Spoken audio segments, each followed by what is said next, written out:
Hello viewers, আসসালামু আলাইকুম। আপনারা কেমন আছেন? নিশ্চয়ই ভালো আছেন। আজ আমি আপনাদের জন্য নিয়ে এসেছি মাইক্রোসফট অফিস অ্যাপ্লিকেশন এর কিবোর্ড শর্টকাট পদ্ধতি। 10টি পদ্ধতি নিয়ে আমি আলোচনা করব এবং কাজ করে দেখাবো।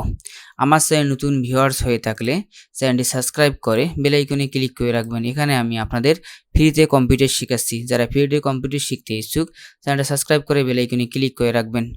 আরেকটি রিকোয়েস্ট থাকবে, শামীম বেসিক টেকনোলজি। এখানে আমি আপনাদের সকল প্রকার এনজিও, সরকারি বেসরকারি সকল সার্কুলার দিয়ে থাকি। যারা সরকারি বেসরকারি চাকরি করতে ইচ্ছুক তারা এখানে সাবস্ক্রাইব করে বেল আইকনে ক্লিক করে রাখবেন।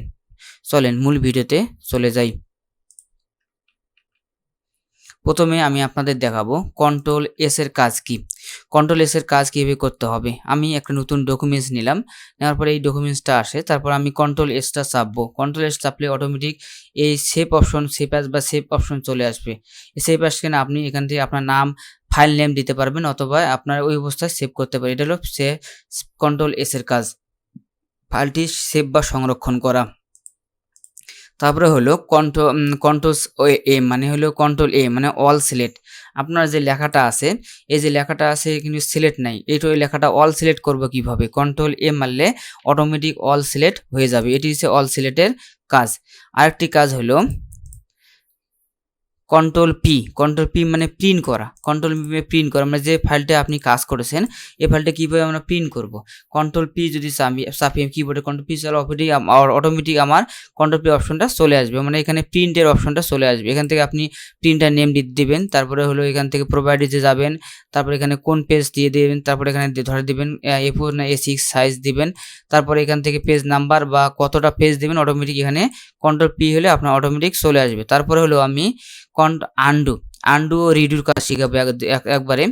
আন্ডু মানে হলো আমি যে লেখাটা লিখলাম এখানে আমি ডিলিট করলে অটোমেটিক আনার জন্য কি হতো, কন্ট্রোল জেড মারলে অটোমেটিক চলে আসবে। আবার যদি কন্ট্রোল ওয়াই মারি অটোমেটিক চলে যাবে। এখানে কন্ট্রোল জেড মারলে অটোমেটিক আসবে আর কন্ট্রোল ওয়াই মারলে অটোমেটিক চলে যাবে। আমি যে কন্ট্রোল জেড মারলে অটোমেটিক চলে আসছে। এটা হলো আন্ডু ও রিডুর কাজ। তারপরে হলো আপনার কপির কাজ কি। মনে করেন আমি এই যে লেখাটা আছে এই লেখাটা কীভাবে কপি করব। কন্ট্রোল সি মারলে অটোমেটিক কপি হবে আর কন্ট্রোল ভি মারলে অটোমেটিক পেস্ট হবে। এখানে আমি আপনার কন্ট্রোল ভিও কপি দেখাচ্ছি। দেখেন এখানে কন্ট্রোল সি মারলে কপি হবে, কন্ট্রোল ভি মানে পেস্ট হবে। আমি কন্ট্রোল সি মারলাম, কন্ট্রোল সি এখানে সিলেক্ট করবো, প্রথমে সিলেক্ট করে নিব, সি মারলাম, এখানে নিচে কার্সারটা রাখবো, কন্ট্রোল পেস্ট ভি মারবো, অটোমেটিক আমার পেজটা ফিল আপ হয়ে গেছে, মানে ওই যে লেখাটা আছে ডাবল হয়ে গেছে। এটা হলো কন্ট্রোল সি ও কন্ট্রোল ভি এর কাজ। এটা হলো কপি আর পেস্টের কাজ। তারপর হলো নিউ পেজ। কন্ট্রোল এন মানে নিউ পেজ, কন্ট্রোল এন মানে নিউ পেজ, নতুন একটা পেজ নিব কিভাবে আমরা। তারপর আমরা এখানে যাওয়ার পরে নতুন এই পেজটা আছে, এরপর আমি নতুন একটা পেজ কীভাবে নেব। কন্ট্রোল এন মারলে অটোমেটিক নতুন একটা পেজ চলে আসবে। এটা একটা নতুন পেজের কাজ। এটা হলো কন্ট্রোল এন মারলে নতুন একটা পেজ চলে আসবে। এটা কন্ট্রোল এন এর কাজ।